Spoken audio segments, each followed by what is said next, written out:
ብዙዎቻችን አቢቹ ነጋ ነጋ አቢቹ ነጋ ነጋ የሚለውን የኦሮምኛ ዘፈን የምናስታውሰው ይመስለኛል።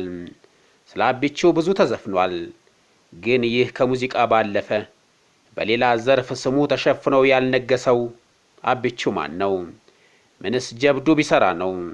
ጠቅላይ ሚኒስትር ዶክተር አብይ አህመድ ሳይቀሩ አቢቹ አባብያ የሚለውን ስም ወዳጆቻቸው ማሞካሻ አድርገው የተዋሱት። አቢቹ ገና ለአቅመ አዳም ያልደረሰ ጉብል ግን ደግሞ የራስ ዳሽንን ያህል ግዙፍ ታሪክ ባለቤት ያለው ነው። ግን ደግሞ ተንኮል፣ ግብዝነትና ቅናት በወለዱት ከንቱ አስተሳሰብ የሰራውን ያህል ክብር ያልተሰጠው ምስኪን ጀግና አቢቹ በቼኮስሎቫኪያዊው ጸሐፊ አዶልፍ ፓርላስክ ብዕር ባጭሩ እንዲህ ይገልጸዋል። እኛም ለእናንተ በዚህ መልኩ እንዲመች አድርገን አቅርበነዋል። ሼልፍ ቲዩብ ነን። መርጠናና መሰግንም ለይተን አንተችም። አቢቹ የተወለደው በ1912 ዓመተ ምህረት ቦታው ደግሞ የዛሬው ሰሜን ሸዋ ሰላሌ ምድር ወረጃ አርሶ ወረዳ ነው። አባቶ የወረጃ አርሶ ጦር መሪ ነበሩ። በጣሊያን ወረራ ዋዜማ ላይ በተፈጥሮ ህመም ሞቱና ዘመድ አዝማድ አልቅሶላቸው በወግ በማዕረግ ተቀበሩ። አባቱ ሲሞት ልጅ በአባቱ እግር ተተክቶ ኃላፊነቱን መወጣት የቆየ ልማድ ነበርና የጃርሶን ጦር የአቢቹ ሁለት ወንድሞች እንዲመሩት ይደረጋል። የሰላሌና የበጌ ምድርን ጦር በበላይነት የሚመሩት ራስ ካሳ ቢሆኑም የጃርሶ ጦር መሪዎች የሚታዘዙት ግን ለራስ ካሳ ልጅ ደጃዝማች አበራ ነበር። በ1928 ዓመተ ምህረት ፋሺስት ጣሊያን ሀገራችንን መውረሩ እንደተሰማ ሀገራቸውን ለመታደግ በቁጣ ከተነሱ እውነተኛ ኢትዮጵያውያን መሃል የአቢቹ ወንድሞች ተጠቃሾች ናቸው።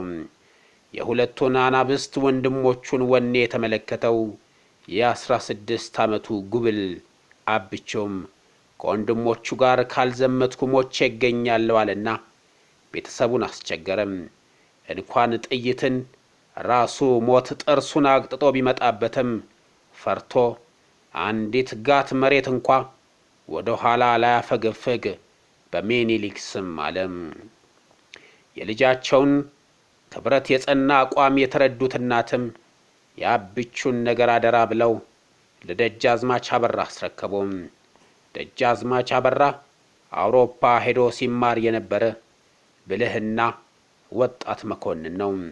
አቢቹም ሀገሩ ላይ በወቅቱ ይሰጥ የነበረውን ዘመናዊ ትምህርት አጠናቆ ለከፍተኛ ትምህርት ወደ አውሮፓ ሊሄድ ሲሰናዳ አውሮፓዊ ጠላት መጣና ሩቅ የነበረው ህልሙ ተደናቀፈም። ስለዚህ አቢቹ የሀገሩን ጠላት ለመፋለም ከወንድሞቹ ጋር መዝመት አለበት። ዘመተም። ከወንድሞቹ ጋር ይዝመት እንጂ የደጃዝማች አበራና የሱ ፍቅር ለጉድ ነው። አቢቹ አእምሮህ ብሩህ ጉብል ነው።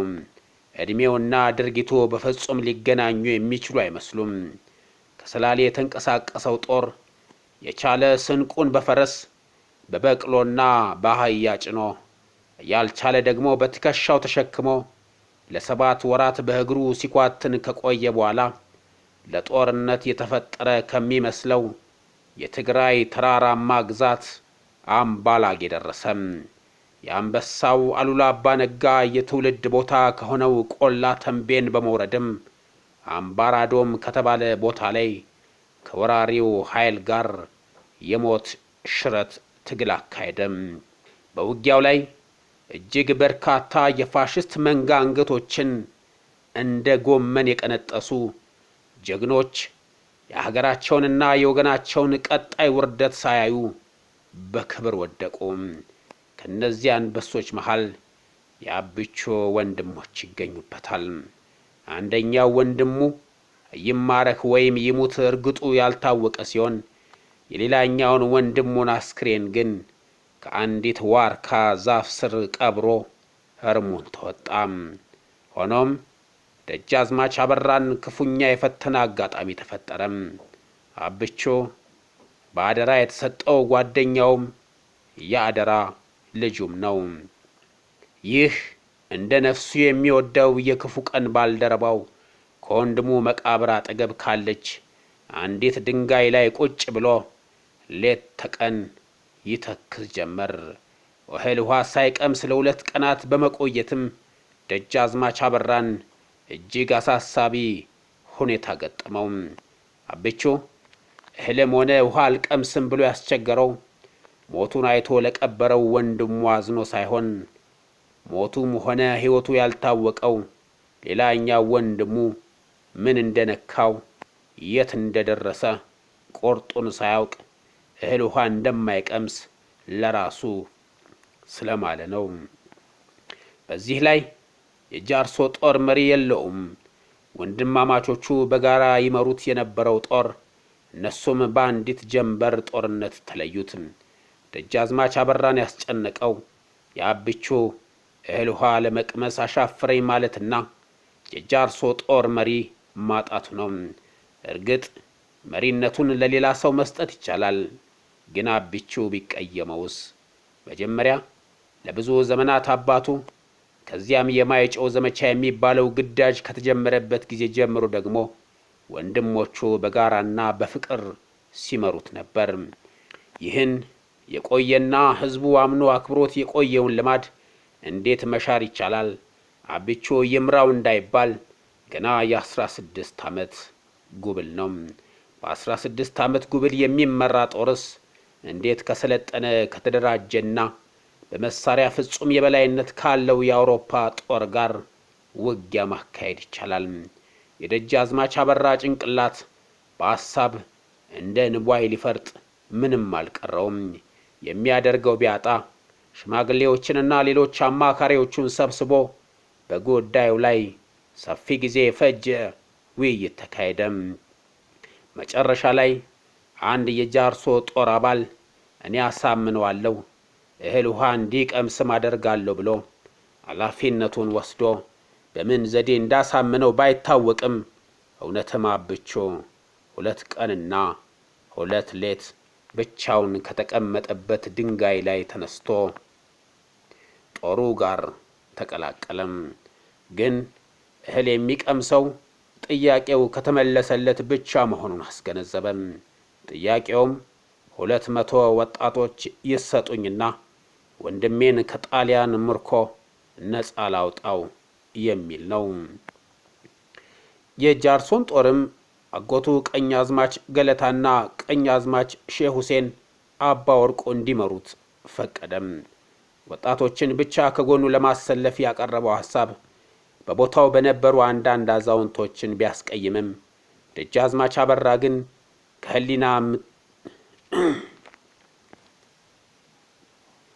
ወጣቶችን ብቻ ከጎኑ ለማሰለፍ ያቀረበው ሐሳብ በቦታው የነበሩ አንዳንድ አዛውንቶችን ቢያስቀይምም ደጃዝማች አበራን ግን ከህሊና ምጥ ገላገለው። የጠየቀው እንዲሟላለትም ቃል ገባለትም።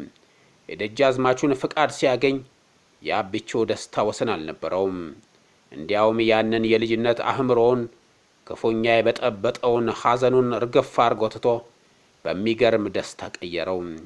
የቀሩትን 3 በሬዎች አርዶም ጦሩን ሲጋብዝ ሲዘፍንና ሲያዘፍን አመሸም። ሊነጋጋ ሲል 200 ገደማ የሚሆኑ ቀልጣፋ ወጣት ተወርዋሪ ተዋጊዎችን ይዞ የጦር ሰፈሩን ለቆ ሄደም። ከጦሩ ተለይቶ እንደሄደ የአብቹ ጦር አነስተኛ የጣሊያን የተበታተኑ ጦሮችን እየፈለገ አደጋ እየጣለ ጦሩን ዘመናዊ ትጥቅ እያስታጠቀ ማደራጀት ጀመረ።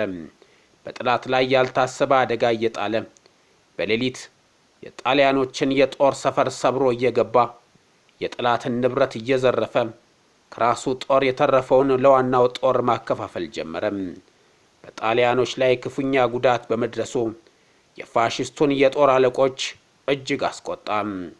የጣሊያን የጦር መኮንኖች ለሽፍቶች ከፍተኛ ገንዘብና መሳሪያ በመለገስ ሽፍቶች በአብቹ ላይ እንዲዘምቱ አደረጉ። በጥር ወር መጨረሻ ማርሻል ባድሊዮክ ከሮም ከተላከለት ትኩስ ጦር 2 ሻለቃ ጦር ቀንሶ ዘመናዊ መሳሪያዎች አስታጥቆ ወደ ተንቤን የላከው ጦር መንገድ ላይ ሲያዘግም አብቹ ያያል። ወታደሮቹን ይጠራና ጣሊያኖች ምሽቱን ያልፉበታል ብሎ በተገመተው ቦታ ላይ 10 በሚሆኑ ትላልቅ ቆርቆሮዎች ቤንዚን ሞልተው በየቁጥቋጦው እንዲያፈሱ በማድረግ ከቦታው ራቅ ብሎ መሸገም። ጣሊያኖቹ አብቹ በገመተው ቦታ ላይ ድንኳኖቻቸውን ተክለው ሰፈሩ። የአብቹ ጦር እኩለ ሌሊት ላይ በቤንዚን የጠገበውን ቁጥቋጦ እሳት ለቀቁበት።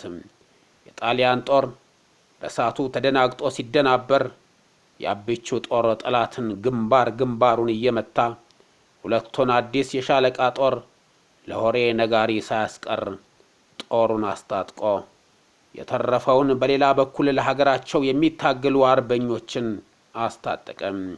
ከተወሰነ ጊዜ በኋላም የአብቹ ዝና በትግራይ ሰማይና ምድር ብቻ ሳይሆን በሮም ከተማ ጭምር በመናኘቱ እጅግ በርካታ ወጣቶች አለቆቻቸውን ማለትም ራስ ካሳን፣ ራስ ስዩም መንገሻንና ደጃዝማች አበራን በመክዳት ከሱ ጦር ጋር ይቀላቀሉ ጀመር። በአብቹ የሚመራው ጦር ጠላቱ ላይ ጥቃት የሚፈጽመው ጠላት ባላሰበው አሳቻ ስፍራና ሰዓት በመሆኑ ነፍሰ በላዎቹን ፋሽስቶች ብርክ ይዛቸው ጀመር። የአብቹን ጥቃት መቋቋም የተሳነው ፋሽስት ሰላማዊውን ሰውና እንስሳት ሳይቀር በአረመኔነት መጨፍጨፉን ስላጠናከረ ንጉሱና ራሶቹ አብቹ በቁጥጥር ስር እንዲውል ወሰኑ። ግን አብቹ ማን ይዟል? አብቹ እኮ በለጋነቱ የሚታወቅ ጉብል ሳይሆን ተአምር ሊባል በሚችል ሁኔታ እሳተ ነበልባል ሆኗል። አባብለውም ሆነ በኃይል ይዘው እንዲመጡ የሚላኩት ሰዎች ሁሉ የአብቹ አመራር እየማረካቸው በዚያው እየቀሩ ራሶችንና ደጃዝማቾችን አስቸገሩ። ከሁሉ የሚገርመው ኢትዮጵያን ለመውጋት ከጣሊያን ፋሽስት ጋር የመጣ 1 ባታሊዮን ኤርትራዊ ጦር አዛዡን ጣሊያናዊ ገድሎ ከአብቹ ጦር ጋር መቀላቀሉ ነው። ከጣሊያን በሚማረከው ትጥቅና ስንቅ የአብቹ ክንድ እየፈረጠመ እግረ መንገዱንም በጣሊያኖችና አሽቃባጮቻቸው ላይ የሚፈጸመው ቅጣት እየጠነከረ በመሄዱ ጣሊያኖች በመርዝ ጋዝ ህዝቡን ያሰቃዩት ጀመር። በዚህ የተነሳ አብቹ በወገኖቹም በጠላቱም እጅግ ተሳዳጅ ሆነ። ንጉሱም ሆኑ ራሶቹ ልጁን ሰሩት የሚል ቀጭን ትዕዛዝ ለበታች ሹማምንቶች በተደጋጋሚ ቢያስተላልፉም አብቹ የእሳት አሎሎ ሆነ። እንዲያውም ከትግራይ በጀነራል ተስፋ ጽዮን፣ ከኤርትራ በጀነራል ሀብታም፣ ከጎጃም በጀነራል ጋሹ እንዲሁም ከሰላሌ በጀነራል ወርቁ የሚመራ አንዳንድ በድምሩ 4 ባታሊዮን ጦር ተቀላቀለውና በንጉሱም ሆነ በፋሽስት ጠላቶቹ ዘንድ ቁጥር 1 ስጋት እየሆነ መጣ። የልጁ ሰራዊት በዚህ በኩል አለፈ ከተባለ ምድረ ፋሽስትና ባንዳ እንደ ቄጤማ እየራደ የሚይዝ የሚለቀውን ማጣት የየዕለት ተግባሩ ሆነና አረፈው። የአብቹን እጅ በቀላሉ መያዝ አልሆንለት ያለው ደጃዝማች አበራ አንድ ቀን የተሻለ ዘዴ ተጠቀመና ተሳካለት። እሱም አበራ በጠና ታሟልና በነፍስ ድረስ ብላችሁ ንገሩት፣ በእኔ የሚጨክን አንጀት የለውም የሚል መልእክት በታማኝ ወዳጁ አማካኝነት ለአብቹ እንዲደርሰው ማድረግ ነበር። መልእክቱ ሲደርሰው እውነትም አብቹ መዋል ማደር አልቻለም። ድንገት ከደጃዝማች አበራ ዋሻ ዘው ሲል ደጃዝማቾቹም ሆነ አብረውት የነበሩ መኳንንትና አሽከሮች ልክ መብረቅ የወረደባቸው ያህል ነው ከው ብለው እየቀሩት። ከጥቂት የመረጋጋት ጊዜ በኋላ ደጃዝማች አበራ በአይን ጥቅሻ ለአሽከሩ የሆነ ምልክት ሰጠው። እሰሩት የሚል ነው መልእክቱ። የደጃዝማቹ አሽከር ተጨማሪ አሽከሮችን ለመጥራት ከድንኳኑ በፍጥነት ቢወጣም በሌላ ኃይል እየተነዳ በምርኮኛ መልክ 2 እጁን ወደ ላይ ሰቅሎ ሲመለስ ጊዜ አልፈጀበትም።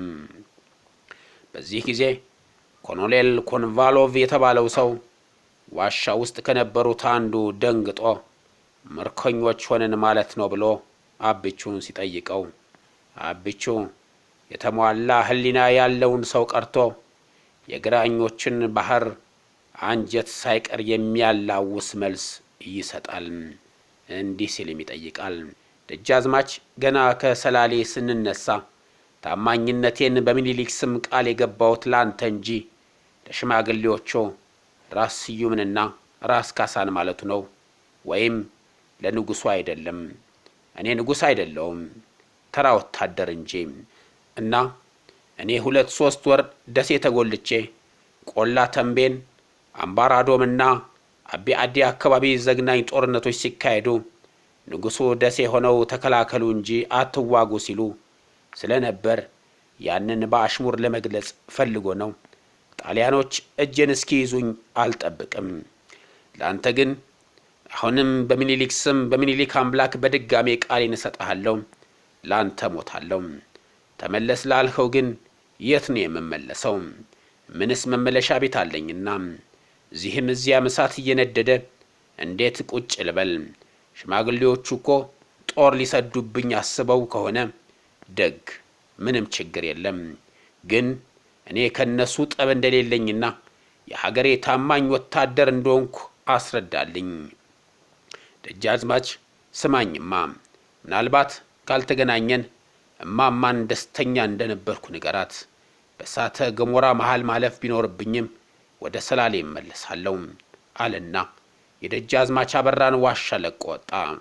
የት እንደሄደ ግን የሚታወቅ ነገር የለም። ብቻ ከ2000 በላይ ወታደሮቹን በትግራይ በረሃዎች እያዟዟረ ጣሊያኖችንና ባንዳዎችን ድባቅ መምታቱን ቀጠለ።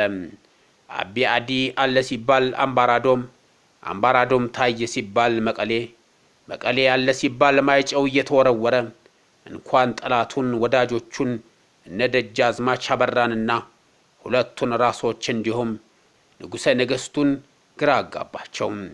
እንዲያውም አንዳንዴም በሌለበት ቦታ ሁሉ እዚያ አካባቢ አብቹ ታየ ከተባለ ጣሊያን ጓዙን ሸክፎ መፈርጠጥ ይጀምራል። ግን ምን ያደርጋል? አብቹ ጦርነት ውስጥ የገባው ከጣሊያን ጋር ብቻ ሳይሆን ከገዛ ወገኖቹም ጭምር ነው። እሱ ጣሊያንና ባንዳን ቀጥቼ ሀገሬን ኮረራ አድናለሁ ሲል የንጉሱን ትዕዛዝ ያለምንም ማቅማማት የሚፈጽሙት ራሶች ደግሞ ምን ሲደረግ ባዮች ናቸው። ይህ ደግሞ ለአንድ የ16 ዓመት ጉብል የማይታሰብ ቢሆንም አብቹ ግን እንደ ብረት ጠንካራ በመሆኑ ሁሉንም የመከራ አይነቶች በጽናት መጋፈጡን ቀጠለ።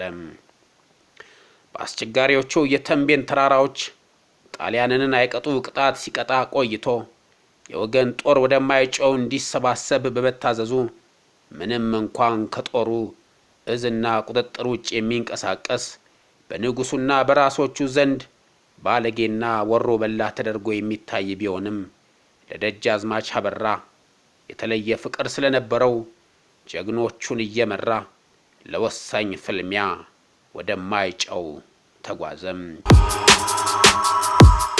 ጉዞው ግን በቀላል ሊገለጽ የማይችል መራርና ሌት ተቀን ከሞት ጋር በመጋፈጥ ሞት ራሱን አሸንፎ ማለፍን የሚጠይቅ ነበር። የመጨረሻው የኢትዮጵያ ዕጣ ፈንታ በሚወስነው ማይጨው ላይ በመሆኑም በራስ ምሩ ኃይለ ሥላሴ ከሚመራው ጦር በቀር የሶስቱ ራሶች ራስ ስዩም መንገሻ፣ ራስ ሙልጌታ ይገዙና ራስ ካሳ ኃይሉ ጦር አንድ ቦታ ላይ በመቀናጀት ጠላትን ቀጥቶ ዳግማዊ አድዋን በማይጨው ለመድገም ተወስኗል። ምንም እንኳ ራሶችና ደጃዝማቾች በእድሜም ሆነ በስልጣንና በጦር ብዛት የተራራ ያህል ቢበልጡትም አብቾ ለዚህ ወሳኝ ጦርነት አስፈላጊነቱ ጥርጥር የለውም። አብቾም ሆነ በእሱ የሚመሩት አንበሶች መንገድ ላይ የሚገጥማቸውን መሰናክል ሁሉ በከፍተኛ ሆኔ እየተጋፈጡ ማይጨው ደረሱ። ከፊት ነፍሰ በላው የጣሊያን ጦር፣ ከኋላ ደግሞ መንጋ የባንዳ ግባሶ የጥይት በረዶ እያዘነበባቸው ከሰው የተፈጠሩና በሞት የሚረቱ ሳይመስሉ ግዳጃቸውን ታምር በሚመስል ሁኔታ ተወጡ። ከጣሊያን ምሽግም እየዘለሉ ገቡና የተወለደበትን ቀን ያስቆጥሩት ጀመር። ግን ምን ያደርጋል፣ ከወገን በኩል ምንም አይነት አጋዥ ኃይል ማግኘት አልቻሉም። ስለሆነም ጀነራል ተስፋጽዮንና ጀነራል ጋሹ የተባሉትን ምርጥ አዛዦችንና በርካታ አባሎቻቸውን አጥተው ወደ ሰላሌ መመለስ ግድ ሆነባቸው። ሰላሌ ከመጡ በኋላ ከደጃዝማች አበራና ከሌሎች ወዶ ዘማች ፈረንጆች ጋር ተሰነባብተው ወደ ጃርሶ አመሩ። በተለይ አብቾ ከአንድ የጣሊያን ጀነራል የማረከውን ሽጉጥ ለደጃዝማች አበራ 2 ጎራዴዎችን ለ2 ፈረንጆች በሽልማት መልክ ሰጥቶ በጥቁር ፈረሱ ላይ ወጣና ቆልቆል ወደ ጃርሶ ከነፈ። ግን የት ደርሶ ይሆን? ከጣሊያን ጋር የሚደረገው ፍልሚያ ፈታኝ እያለ ከትግራይ ሽፍቶች ጋር ያደረገው ፍትጊያ ቀላል አልነበረም። የአብቹ ጦር በአዘቦችና በራያዎች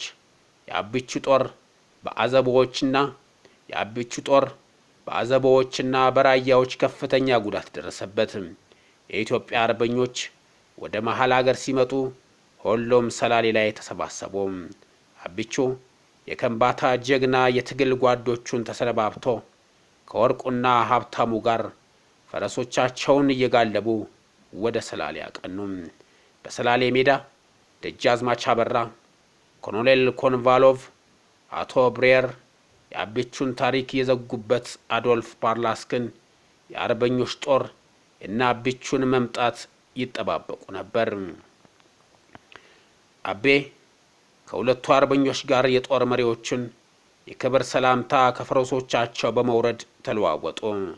አብቹ መጀመሪያ በጨርቅ የተጠቀለለ ሽጉጥ አወጣና ለጦር አለቃው ስጦታ አቀረበ።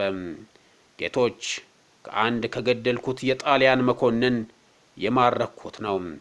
ለወደፊት የነጻነት ትግላችንና ታማኝነት ማስታወሻ ይሁን፣ ተቀበሉኝ ብሎ ለደጃዝማች ሰጠ። ለኮሎኔል ኮንቫሎቭ የሚያብለቀልቅ ሰይፍ አወጣና ይህ ደግሞ የወንድሜ ተስፋጽዮን ሰይፍ ነው፣ ማስታወሻ ይሁንዎ ብሎ አበረከተ። ኮሎኔል ኮንቫሎቭ እንባ እየተናነቃቸው እቅፍ አድርገው ሳሙት። ለብሬረር የጋሹን ሰይፍ በተመሳሳይ ሁኔታ አበረከተ። በመጨረሻም ለአዶልፍ ፓርላስክ በተንቤን የተዋጋበትን የመጀመሪያ ሰይፉን ከኢትዮጵያውያን ጎን ተሰልፈው ስላደረጉት ትክል የክብር ሽልማቱን ሰጠ።